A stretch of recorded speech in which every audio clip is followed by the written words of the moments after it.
Assalamualaikum warahmatullahi wabarakatuh. Selamat pagi anak-anak semua. Bagaimana keadaan kalian? Pak Fajar harap kalian semua dalam keadaan baik-baik saja. Dan semoga kita semua selalu diberi kesehatan oleh Allah Subhanahu wa taala. Dan juga kita harus selalu menjaga kesehatan baik itu di rumah maupun kita keluar rumah. Masih tetap semangat ya anak-anak. Meskipun dalam kondisi seperti ini kita harus tetap semangat untuk tetap belajar. Baik anak-anak, hari ini kita akan belajar tema 3, subtema 2, pembelajaran 3 pada halaman 63. Jadi kalian bisa melihat buku paket kalian masing-masing pada halaman 63. Baik anak-anak, sebelum pembelajaran dimulai, alangkah baiknya kita berdoa terlebih dahulu. Mari kita membaca doa sebelum belajar. Bagi yang agama non-muslim bisa menyesuaikan. Baik, kita berdoa terlebih dahulu secara bersama-sama. Bismillahirrahmanirrahim. Raditu billahi rabba wa bil islami dina wa bi Muhammadin nabiyya wa rasula rabbi zidni ilman warzuqni fahman. Yang artinya, kami ridho Allah Subhanahu wa taala sebagai Tuhanku, Islam sebagai agamaku, dan Nabi Muhammad sebagai nabi dan rasulku. Ya Allah, tambahkanlah kepadaku ilmu dan berikanlah aku pengertian yang baik.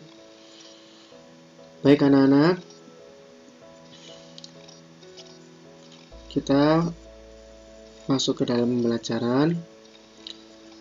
Tujuan pembelajaran hari ini yaitu pada tema 3, subtema 2 pembelajaran 3, yaitu yang pertama, kita dapat menjelaskan bagian-bagian hewan dan fungsinya dengan benar. Nanti harapannya setelah mulai pembelajaran ini kita dapat menjelaskan bagian-bagian hewan dan fungsinya dengan benar. Dan yang kedua, kita dapat membuat pertanyaan setelah mengamati gambar hewan. Nah, nanti pada pembelajaran kalian dapat membuat pertanyaan setelah mengamati gambar-gambar hewan. Maksudnya gambar hewan yang ada di buku tema.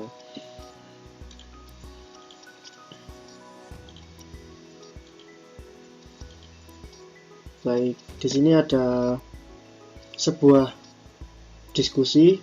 Ayo berdiskusi. Ini ada sebuah bacaan.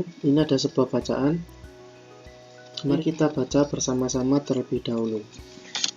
Rumah itu banyak ditumbuhi beraneka ragam pohon. Banyak serangga dan burung yang berdatangan. Hari ini Edo menuju halaman untuk mengamati burung. Suatu hari, ketika Edo sedang asyik melihat burung-burung tersebut, tiba-tiba Edo dikagetkan oleh suara seekor burung yang terjatuh tidak jauh dari pohon. Edo menghampirinya. Ternyata burung itu adalah burung merpati yang mengalami luka pada sayapnya. Edo menduga burung merpati itu terkena tembakan pemburu. Edo merawatnya dengan kasih sayang. Sambil merawat, Edo mengamati bagian-bagian tubuh burung yang terluka. Bantulah Edo menuliskan bagian-bagian tubuh burung merpati dan lengkapi tabel di bawah ini. Nah, jadi kalian habis ini mengamati bagian-bagian dari tubuh hewan, lalu menuliskan bagian tubuhnya beserta fungsinya. Nah, di sini ada burung merpati seperti yang diceritakan dalam cerita tersebut. Jadi si Edo menemukan burung merpati. Nah, si Edo mengamati bagian-bagian burung merpati. Nah, yang disimbolkan oleh angka 1 ini adalah paruh dari burung merpati. Yang nomor 2 ini adalah sayapnya. Yang nomor 3 ini ekor maksud saya. Yang nomor 4 cakar.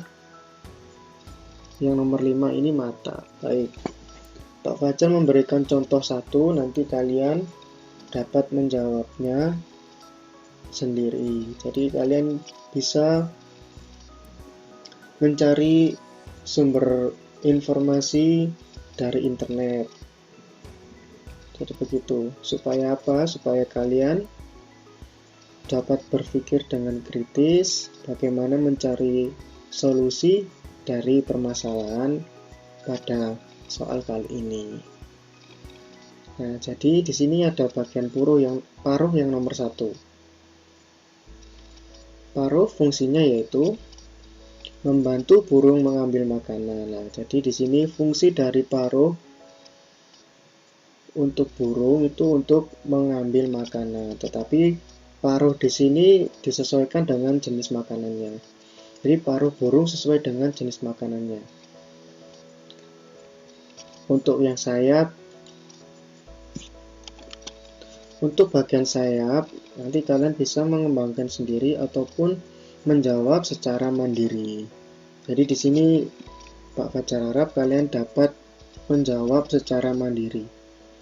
Entah itu melalui membaca buku, mencari informasi di internet, yaitu membantu kalian supaya mandiri dapat mengerjakan soal-soal.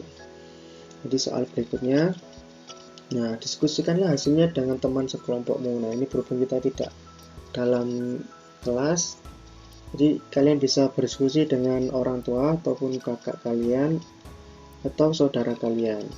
Nah, sini ada informasi, pernahkah terpikir olehmu bersikap seperti itu? Itu memberikan perhatian yang sangat besar terhadap hewan-hewan yang ada di sekitar rumahnya. Jadi kalian pernah nggak menemui hewan yang terluka lalu kalian menolong hewan tersebut? Nah, jika kalian pernah, berarti kalian telah sayang kepada lingkungan sekitar, ya khususnya itu hewan. Nah, di sini ada sebuah pertanyaan. Ia pun mempunyai rasa ingin tahu yang tinggi. Tidak heran sebagian waktunya digunakan untuk mengamati berbagai hewan. Nah, itu tadi kegiatan Edo.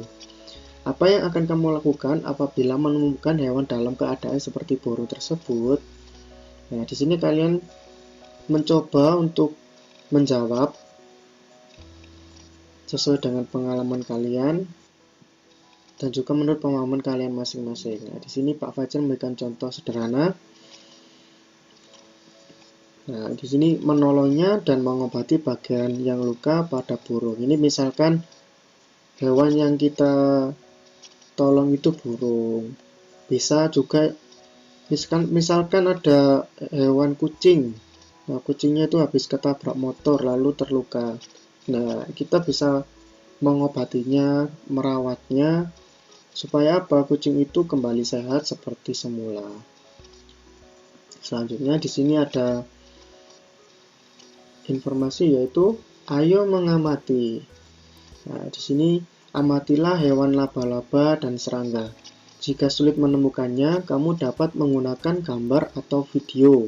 Temukan perbedaan antara laba-laba dan kumbang dengan melengkapi gambar dan tabel di bawah ini. Nah, ini kita disuruh mengamati untuk hewan laba-laba dan juga kumbang. Nah, di sini Pak Fajar sudah memberikan gambar laba-laba dan juga kumbang. Nah, ini perbedaan laba-laba dan kumbang. Jadi, kalian bisa mengamati di sini ya. Di sini kalian bisa mengamati jumlah kaki laba-laba itu ada berapa, jumlah laki-laki pada kumbang itu ada berapa, apakah laba-laba ini memiliki antena, apakah laba-laba ini memiliki sayap. Nah, kalian bisa mengamati pada gambar di layar ini ya. Jika masih belum memahami, kalian bisa mencarinya di YouTube ataupun media sosial lainnya yang berkaitan dengan perbedaan laba-laba dan kumbang. Nah, lalu di sini ada pertanyaan kembali. Nah, ini ada 3 bagian, yaitu bagian tubuh, ada 3 kolom. Bagian tubuh meliputi jumlah kaki, lalu jumlah sayap, jumlah mata, lalu ciri-ciri yang lainnya. Nah, di sini kalian diperintahkan untuk menjawab pada kolom laba-laba dan juga serangga. Pak Fajar coba membantu memberikan contoh jawaban. Nanti kalian bisa mencari jawaban tersebut dan mengerjakannya secara mandiri. Nah, jadi di sini laba-laba memiliki 4 pasang kaki. Nah, bisa kita lihat apakah benar laba-laba memiliki 4 pasang kaki. Nah, ini dia. Satu, ini dengan yang kiri ini dengan yang kanan ini satu pasang. Satu pasang itu berarti jumlahnya ada 2. Lalu yang kedua, 1, 2, ini yang kiri ini dengan yang kanan, terus 3 pasang, lalu 4 itu. Dan juga ada kumbang. Kumbang di sini ada berapa? Coba kita lihat. Nah, kumbang memiliki 3 pasang kaki. Atau apakah benar kumbang memiliki 3 pasang kaki? Kita coba lihat. Nah, yang pertama ini bagian yang kanan dan juga kiri. Nah, ini satu pasang, namanya kanan kiri itu satu pasang. Lalu yang kedua, yang kaki tengah ini bagian kanan dan juga bagian kiri. Berarti ada 2 pasang. Lalu yang terakhir ini yang belakang sendiri ini, bagian kanan dan juga kiri. Nah, kita bisa lihat ya. Baik. Nah, itu contoh dari Pak Fajar. Nanti untuk jumlah sayapnya kalian bisa mengerjakan sendiri. Jika tidak ada sayapnya, kalian tulis jumlah mata dan juga ciri-ciri yang lainnya. Lalu di sini ada lengkapi diagram berikut untuk menampilkan persamaan dan perbedaan antara laba-laba dan kumbang. Nah, coba kita lihat di sini laba-laba dan kumbang. Nah, ini adalah namanya ini adalah diagram Venn anak-anak. Jadi ada yang bulat, ada yang bulat-bulat ini namanya diagram Venn. Nah, yang kanan ini untuk membedakan kumbang itu memiliki perbedaan apa dengan laba-laba. Yang laba-laba ini juga nih, irisan yang ini, yang sebelah ini, sebelah sini itu untuk membedakan laba-laba, dan yang sebelah sini membedakan kumbang. Nah, yang di tengah-tengah ini itu kesamaan dari laba-laba dan kumbang. Jadi Pak Fajar coba membantu jawab ya. Jadi laba-laba di sini tidak mempunyai antena. Lalu apalagi Pak? Nah, laba-laba memiliki 4 pasang kaki seperti yang di atas tadi. Lalu kumbang memiliki 3 pasang kaki. Lalu kalian juga bisa mencari jawaban dari media sosial yang lainnya agar kalian dapat berusaha mandiri untuk belajar gitu.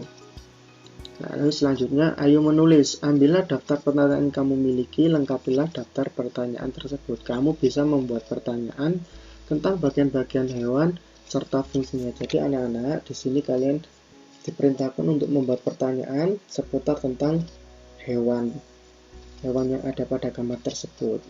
Nah, jadi di sini Pak Fajar memiliki contoh.